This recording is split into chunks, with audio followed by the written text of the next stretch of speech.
Chris Roberts ist bei uns zu Gast, um über natürlich Star Citizen zu sprechen, wahrscheinlich in erster Linie über die Alpha 3.0, die demnächst ansteht.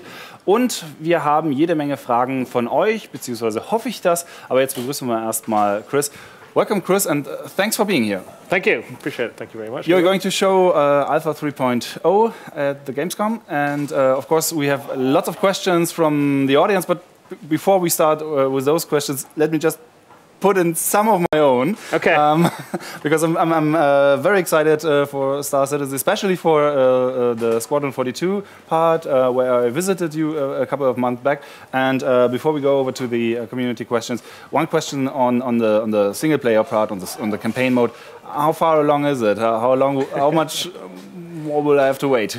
Well, you have to wait a little bit longer. Okay. I mean, it's going really well. We're not showing it here at Gamescom.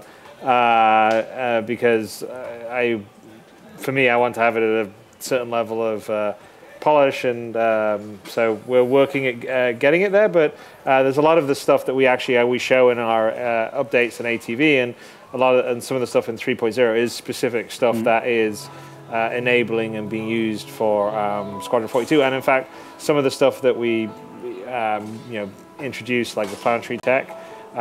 We also put into Squadron 42. So there is case is when you go down on like a moon or a planet or something like that. So, no, it's going very well. There's just a huge amount of high quality performance and motion capture data that we're bringing in and making sure that when the characters are moving around, that they look really great and really fluid. Going between AI like pathing from one location to other, merging into like scenes that we shot with the characters, and so we're really trying to make you feel like you're part of the story and never feel like you're just hanging out with AI running around. And I think it's going to be really great. I mean, it's going to be worth the wait. Let me put it that way. Give me a second to translate that. Also, jetzt wollte ich gerade in Englisch mit euch weiterreden.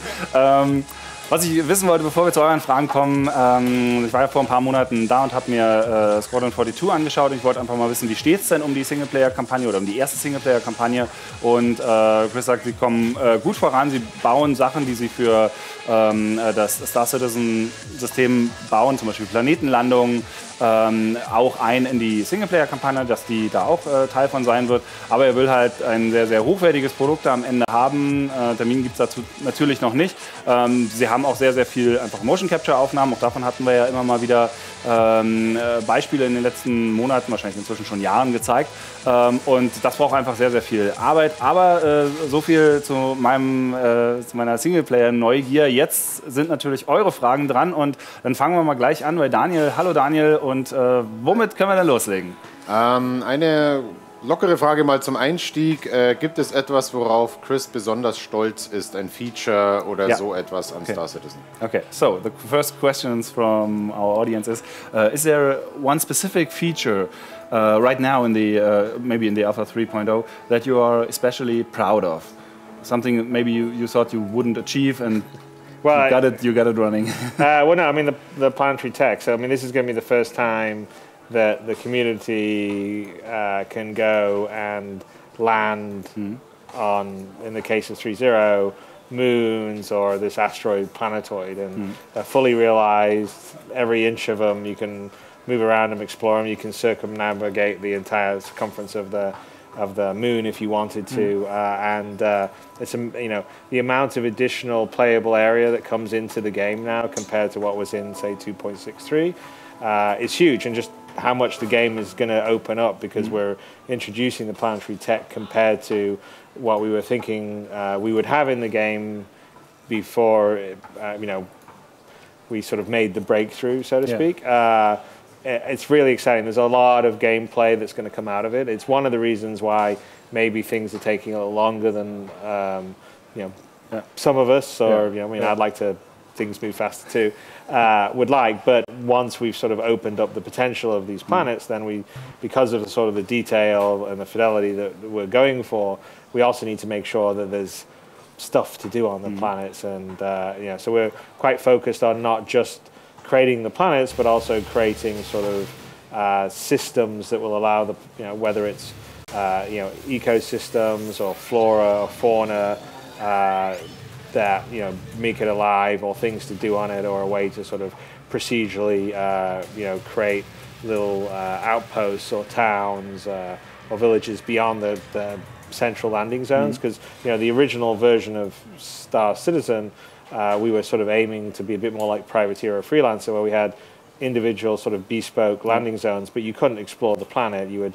essentially be in orbit around the planet and you request landing, and then we would have a cinematic that transitioned you down, and then you were essentially moving around a small limited FPS area where you could go to a shop and buy things, or go to a bar and talk to people and get a mission, get your ship repaired and then go back to space. So now we have whole worlds open up to you. So the amount of potential for exploration long term in the game, and for players to do things, for instance, maybe create their own little base or their own little settlement on a remote moon or a planet that no one else has sort of gone to that particular area, is huge. So the gameplay potential is amazing. We're only just seeing the very, very, very beginnings of it, 3.0, and I'm really excited as we start to roll out more stuff with 3.1 and beyond.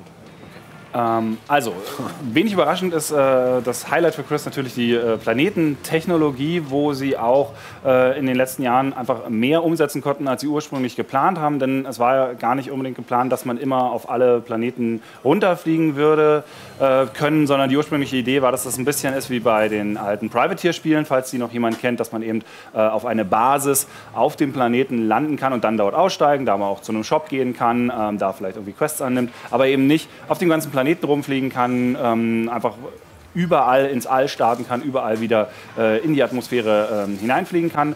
Und er sagt aber auch ganz klar, mit der Alpha 3.0 ist das jetzt der erste Schritt der prozeduralen Planetengestaltung. Die nächsten Aufgaben für sie sind einfach Pflanzen, Tiere und vor allen Dingen sinnvolle Aufgaben für die Spieler auf diese Planeten zu bringen. Denn das eigentliche Spielgebiet ist halt viel, viel größer auf einmal, aber man muss es ja auch sinnvoll füllen, und da sind sie jetzt gerade dran, das irgendwie ein bisschen, also den prozeduralen Inhalt ein bisschen sinnvoller zu machen. Jetzt eben ganz am Anfang, diese ganze Planetenentwicklung. Wenn wir sehen, wie es weitergeht, und weiter geht es bei uns mit einer nächsten Frage. Genau, viele User interessieren sich natürlich auch für die Singleplayer-Kampagne Squadron 42. Dass die noch eine Weile brauchen wird, wissen wir jetzt schon. Jetzt wäre die Frage, gibt es vielleicht schon am Freitag einen neuen Trailer dazu? Und was fehlt denn noch an Squadron 42, damit es endlich fertig wird? Okay. So the next question is back to Squadron 42. Everybody's very excited for the single-player campaign. First question is, will there be any new stuff on Friday? Maybe a little teaser or some small scenes and something like that the people can look forward to? No, not at Gamescom. Okay, also schon mal Absage für irgendwie Spielszenen oder irgendwie einen kleinen Teaser hier auf der Gamescom zu Squadron 42. And the second question was, what's the big part that is actually missing from finishing Squadron 42? What's holding it back? Well, I mean, the big part's kind of what I was talking about before, which is sort of we very much want to get the quality of the animation and how the AI move around to be equivalent to what you sort of see usually in like pre-rendered cinematics, because we spent all this time shooting with these amazing actors. I mean, we spent about just over 100 days doing performance capture, and that's a massive amount of time to shoot. So, for instance, most big event movies that are 150, 200 million, they usually don't shoot for more than 100 days. So they shoot maybe 80 days, 90 days, and so for the amount that we have there, we have all these great performances. So it's a vast amount of performance data and animation and motion and story.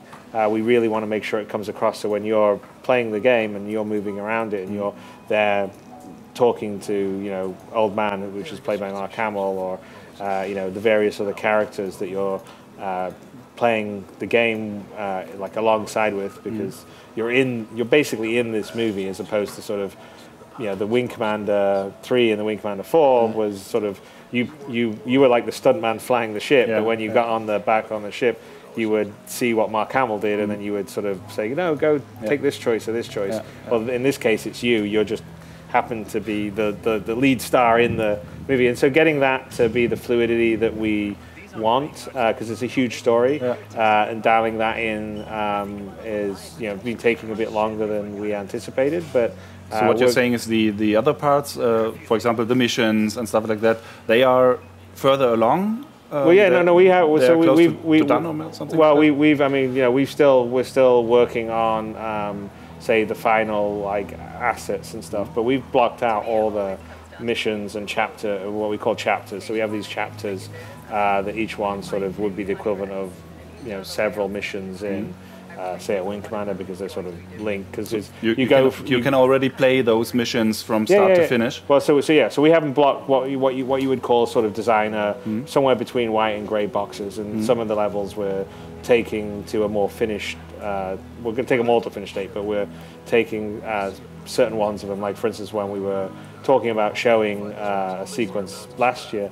That was one section of the story that we were going to take to a finished level, and we're basically doing that. We're in production on all of them. We will be showing some things at some point. Just it's not going to be this Gamescom, and I would hate to make promises because last year I said, well, we're planning to show a piece of some Squadron 42 gameplay, and then we ended up not getting it to the point where we were happy with, and we didn't show it, and everyone was very upset, and I felt kind of bad because we also showed some amazing stuff on the planetary tech. We had this whole demo on the homestead, and with the sort of the next level of what the planetary tech was like, and that was actually in my mind really great stuff, but it was sort of partly the high of that was affected by the fact that we didn't show Squadron 42, but no, I mean I would say it's the animations and the AI, because we're going for a level of AI that you don't normally have. So we want when you're on, say, the ship you're serving on, at the beginning of the game, it's the Stanton, which is an Idris Corvette. All the crew have their full, they have a schedule. They get up in the morning, they eat breakfast, they go about their job, go get lunch, go back to their job, have chit chat over dinner. Maybe unwind, then go back sleep, and there's a whole schedule and cycle, and it's almost like a level of sort of simulation for the AI. We're also using that the plan is to use that for the persistent universe, and so just dialing that in well, getting it working. So that's the subsumption system, which we're making great progress on. So for instance, in 3.0, all the missions run on subsumption, and now all in Squadron, everything runs on subsumption. Whereas before it wasn't; it was using sort of an older CryEngine system. So just getting that up to the level, and making sure that it's performing well and looking great, dialed in to look as good or better than anything else, which is what it's going to do. It's just taking some time, unfortunately. Okay. I'm going to sum this up. Also, um das mal zusammenzufassen, ich glaube, so viel war es am Ende dann doch gar nicht. Also die große Herausforderung an der Singleplayer-Kampagne sind momentan die Animation, also das Umsetzen der Motion Capture Animation, von denen es sehr viele gibt, gerade an Bord des Trägerschiffs, die einfach qualitativ hochwertig umzusetzen, und die KI an Bord der Trägerschiffe, denn jedes Crewmitglied soll einen Tagesablauf haben, das einfach auch sich glaubwürdig anfühlt. Das Beispiel war so ein bisschen so der Vergleich zu den alten Wing Commander Spielen, wo man zwar im Raumschiff alles selber gesteuert hat, aber dann, also im Jäger, aber dann eben auf den Schiffen immer nur noch von außen gesehen hat und gesagt, hier, Mark, geh mal dahin und mach die Entscheidung. Jetzt erlebt man eben alles aus der First-Person-Ansicht, und das ist natürlich alles viel aufwendiger. Und was man da auch immer wieder zwischendurch dann raushört, ist, dass sie natürlich diese ganze Technologie, also gerade auch bei der KI, diese für das eine Projekt entwickeln, dann eben auch fürs andere nehmen, was sicherlich auch sehr viel Zeit in Anspruch nimmt. Also diese ganze Technologie, die ganze KI-Technologie, die auf dem Trägerschiff in der Singleplayer-Kampagne stattfinden soll eben dann auch im Persistent Universe, also in dem normalen Star Citizen Spiel, im Multiplayer-Spiel, auf den Stationen und auf den Landeplattformen zum Einsatz kommt. Also das ist große Herausforderung in diesem Bereich, da eben die Qualität zu erreichen, die er sich vorstellt. Und ich hoffe, ich habe jetzt ungefähr das so halbwegs zusammengefasst. Ich gucke Daniel fragend an, weil er hat wahrscheinlich gar nicht zugehört. Wenn ich irgendwie was sehr, sehr Wichtiges jetzt vergessen haben sollte in diesem langen Abschnitt, dann schreibt es bitte in die Kommentare und scheltet mich. Daniel, was haben wir denn sonst noch für eine Frage dabei? Also wenn wir in der Frequenz... Achso, aber jetzt weiß ich noch ganz kurz, was ich noch sagen könnte. Das sind so die Hauptsachen. Und weil ich wollte noch wissen, wie ist denn der Stand der Missionen? Also kann man die schon alle komplett durchspielen? Und sie arbeiten eben noch an den Missionen, aber das klang jetzt schon so, als wären sie mit dem Teil schon deutlich weiter. Dann springen wir gleich zur nächsten Frage, damit wir hier noch ein paar unterkriegen, bevor uns die Zeit ausläuft. Also wenn wir in der Frequenz weitermachen, wird es mit sehr vielen Fragen noch ein bisschen knapp. Deswegen jetzt mit ein bisschen höherer Sprechgeschwindigkeit. Was die Leute auch interessiert, ist der technische Aspekt. Ein User fragt, was ist denn jetzt der empfohlene Weg von Entwicklerseite Star Citizen zu spielen? Mit einem Monitor, mit 2 Monitoren, mit Gamepad und Maus oder mit Flightsticks? Oder wie würde Chris Star Citizen am liebsten selber spielen? Oder was empfehlen denn die Macher? Okay, so the next question is about how to play Star Citizen. In what way it is designed to be experienced in the best way?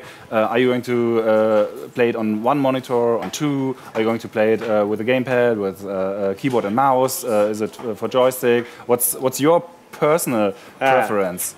That's kind of hard to call. I mean, we basically build the game and support the game for everything. So whether it's joystick, gamepad, keyboard, mouse, and they all have sort of pros and cons. It's kind of hard to say. I mean, obviously for running around on foot and sort of the FPS stuff, keyboard, mouse is probably the best. For flying, I'd actually say that joystick was. I know there's some people that feel like the mouse flight is too easy and gives people an edge, but I mean, I'll just say that like when we do stuff and we're trying to fly stuff around, so for instance, we were, in the press, we're sort of showing a preview of what we do on Friday, and hopefully people will like what we show. So I don't really want to spoil it. It's pretty cool. But it would definitely have been better to have a joystick for the, so we had sort of a mix of some of our people playing and some were in joystick, like HOTAS, and some were playing mouse and keyboard. And some of the things were easier to do with keyboard than they were with mouse. So for me, I would say, I haven't set it up yet, but like a nice little wide monitor, the one that's sort of like kind of 4K across. The curved ones? The curved one, and then, I tend to sort of switch between HOTAS and a mouse keyboard. Mouse keyboard for running around doing stuff, HOTAS for the flight stuff. Also, ihr wolltet wissen, wie man das Spiel am besten steuern sollte oder beziehungsweise wie Chris es am liebsten spielt. Und er hat es noch nicht aufgebaut, aber er würde sich vorstellen, dass er das auf einem großen Curved-Monitor, 4K-Monitor gerne spielen würde und am liebsten natürlich am Boden, beziehungsweise wenn man eben in der First-Person-Perspektive rumläuft mit Maus und Tastatur und wenn man eben in den Schiffen rumfliegt mit dem Joystick. Sie haben aber auch, weil sie eben das Ziel haben, dass es mit Joystick gut funktionieren soll, mit Maus und Tastatur und mit Gamepad, machen sie auch Tests, wo sie einfach mal Leute mit einem Joystick gegen Leute mit Maus und Tastatur kämpfen lassen, um zu gucken, okay, wie kommen die gegeneinander an. Und Chris meint, das gibt einfach ein paar Manöver, die man mit einem Joystick besser macht, wogegen ja der ein oder andere Spieler dann eben sehr auf die Maus- und Tastaturbedienung schwört und der Meinung ist, dass das deutlich präziser ist. Ja, aber sie scheinen da so ein bisschen einen Mittelweg zu suchen. Und bevor uns jetzt die Zeit komplett davonläuft, Daniel, noch eine sehr coole Frage, hoffe ich. Eine, die geht eher wieder so in die globale Entwicklung. Hat Chris jemanden, der ihn auch bremst mit seinen Ideen? Das ist eine immer sehr schöne Idee. Neue Features und neue Features und immer noch mehr und nochmal. So, the last question is actually one that I put down here, but they also asking is there somebody who's stopping you? Who's saying, okay, Chris, you got all these ideas, but really, we got to finish a game. Is there somebody who says, okay, we go until this point, and then we try to do it the best way? I mean, I would say that in the case of Star Citizen, the concept of finishing a game is probably pretty loose. I would say that the time that we stop adding stuff and making Star Citizen better would probably be the time that the game dies. It's an online game, and so we're always going to be sort of adding features and content to keep it alive. If you look at every single sort of online game, that's what they do. It's like the moment that people stop adding content, or functionality to it, that the game's dead. Yeah. So, you know, if you look at EVE Online 10 plus years later, you look at World of Warcraft, But I guess the question was more in the direction of get to version 1, an idea of version 1.0 and keep going from there. But the thing is, what is version 1.0? Because at this moment, if you back Star Citizen, you can download 2.63. You'll be able to download 3.0 very soon. So it's, you know, the content we have, you have. So in the case of 3.0, you'll be able to go between these moons. When we go to 3.1 and we put Hurston and Stanton in, you'll have more planets. We give you the game, so you're getting it as it's happening. Yeah. So it's not like we're not giving it to you until a certain point. I mean, that's the difference between what we're doing with Star Citizen and what you traditionally would do. Say a publisher would work on the game, you don't get it. They'll tell you about it, maybe they do a bit of marketing, but you don't get to play it until right before. You know, maybe they'll do a quick beta thing like they do, you know, so Battlefront or something like that. But you know, you're not playing, you know, what EA is developing 2 or 3 years before they're releasing it. Where with us, you're getting to play it as we're building it. So it's the idea of like, you know, this sort of particular finish line for me in the Star Citizen sense doesn't make so much sense. I mean, we generally have a fairly set of general features, but as certain things come online, say like the planetary tech, you go, okay, well, we need to do these things to make this thing interesting. And so, yeah, it does add some features or functionality to do it. But, you know, we're building a world that I think ultimately people are going to want to spend a lot of time in. And so I care about making sure that that's going to be the most interesting experience. Okay. So that's what I'm doing. It's not like I'm out of control here. And believe me, I want to finish, you know, not finish, but I want to get it to the point where I feel like I don't, you know, like it's at this point where then I'm sort of adding additional stuff versus getting to the side where I think, okay, we've got the basic functionality of all the game stuff in there. Let me just translate that quickly. Also, die kurze Antwort wäre nein, es gibt niemanden, der ihn aufhält und sagt, jetzt mach mal Schluss, aber das begründet er eben auch damit, dass er sagt, dass das Konzept von einem Spiel fertig bekommen und zu einem bestimmten Punkt zu bekommen, jetzt eigentlich nicht so das ist, worum es bei Star Citizen geht. Und er begründet das auch damit, dass man eben bei Online-Rollenspielen oder bei MMO-Spielen ja auch immer wieder noch weiterarbeitet. Und der Punkt, an dem man nicht mehr weiterarbeitet an einem Spiel, ist eben der Punkt, an dem das Spiel eben dann auch tot ist. Dann wollte ich halt nochmal genau wissen, ja gut, aber da reden wir ja in der Regel davon, dass eben ein Spiel erstmal zu einem Release-Punkt kommt und dann weiter gebaut wird. Und Chris sagte eben, ja, im Vergleich zu jetzt, was ein klassischer Publisher macht, wo man dann eben 3 Jahre vorher vielleicht mal einen Trailer zu sieht und dann eben 3 Jahre warten muss, bis das Spiel draußen ist, sagt er, ihre Philosophie ist, dass man eben das jetzt kaufen kann, jetzt dafür bezahlen kann und dann eben das bekommt, was jetzt schon zur Verfügung steht. Ja, also ich fürchte leider, dass ich sehe schon, dass wir nicht mehr Fragen unterkriegen, denn Chris muss jetzt leider zum nächsten Termin weiter. Von daher war es das von unserer Seite. I'm sorry to say, Chris, but time is running out and you have to get to your next appointment as far as I see it. Thanks for being here. Thanks for answering our questions. Well, hopefully I did all right job and didn't make it you know, so challenging for you with my long answers for you to translate into German, but you seem to do a great job. If I didn't do it correctly, they will put it in the comments. It's somebody's always doing it. So have a nice Gamescom. Gamescom. We're looking forward to what you're seeing on Friday. Yeah, tomorrow night, and I think we're live streaming it. And so it's generally always a kind of fun event. And I think we're going to show some pretty cool things that hopefully people will like. So check it out. Am Freitag Livestream zur Gamescom von Star Citizen. Das war's jetzt aber wirklich. Macht's gut.